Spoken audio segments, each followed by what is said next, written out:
তার খুব ইচ্ছা ইঞ্জিনিয়ারিং এ লেখাপড়া করে। ছেলের তো ইচ্ছা হলো ইঞ্জিনিয়ার হওয়ার। ছেলের ইচ্ছা ইঞ্জিনিয়ারিং পড়ার, সিইসি পড়ার প্রস্তুতি ভালো। সরকারি বিজ্ঞান কলেজে পড়ে। আমার 3 ছেলে মেয়ে, তার মধ্যে ছোট।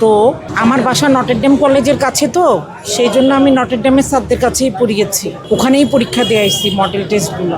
আইন শৃঙ্খলা পরিস্থিতি সার্বিক অবস্থা দেখে ভালোই মনে হচ্ছে। ছেলের ইচ্ছা ইঞ্জিনিয়ারিং পড়ার, সিইসি পড়ার। ছেলে মানে এসএসসি গোল্ডেন প্রাপ্ত ছিল, ইন্টারও আশা করি ভালো রেজাল্ট করবে। প্রাইভেট তো উদ্বাসী কোচিংয়ে দিছি, আর আপনার প্রাইভেট মনে করেন বিভিন্ন কলেজের টিচারদের কাছে দিছি। ছেলের তো ইচ্ছা হলো ইঞ্জিনিয়ার হওয়ার, আল্লাহ পাক রাব্বুল আলামিন জানে। বান্ডেল থাকলে প্রতি সেনমানিতে টাকা বাঁচবে। বিকাশ সেনমানি বান্ডেল কিনে জিতুন প্রতি লেনদেনে। আমরা সুনামগঞ্জ থেকে আসছি। আজকে সকাল 5:30টায় মানে ঢাকাতে এসে পৌঁছেছি।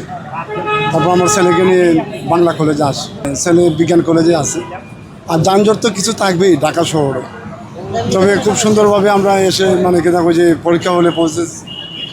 সবার কাছে আমার ছেলের জন্য দোয়া পাঠাই, এবং এই করোনার জন্য খুব সুন্দর মানে কি কয় যে মাস্ক ব্যবহার হয়েছে, স্যানিটেশন তারা দিছে, এবং সুন্দর ব্যবস্থাপনা খুবই ভালো। মানে তার খুব ইচ্ছা ইঞ্জিনিয়ারিংয়ে লেখাপড়া করে। আমাদের তো অবশ্যই ছেলের যে মত, হ্যাঁ ছেলের যা ইচ্ছা মানে তার মতে আমাদের মত।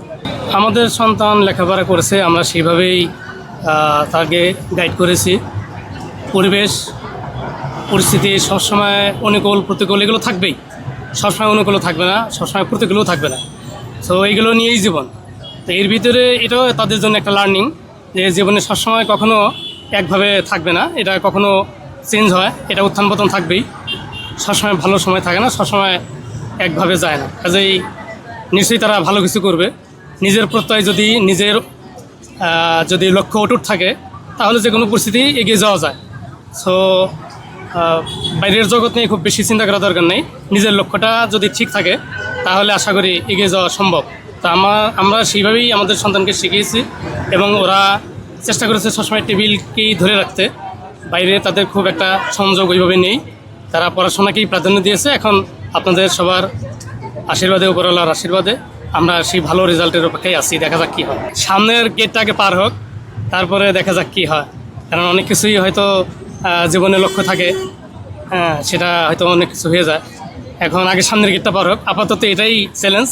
এটা পার হোক, তারপরে বাকিটা দেখা যায়।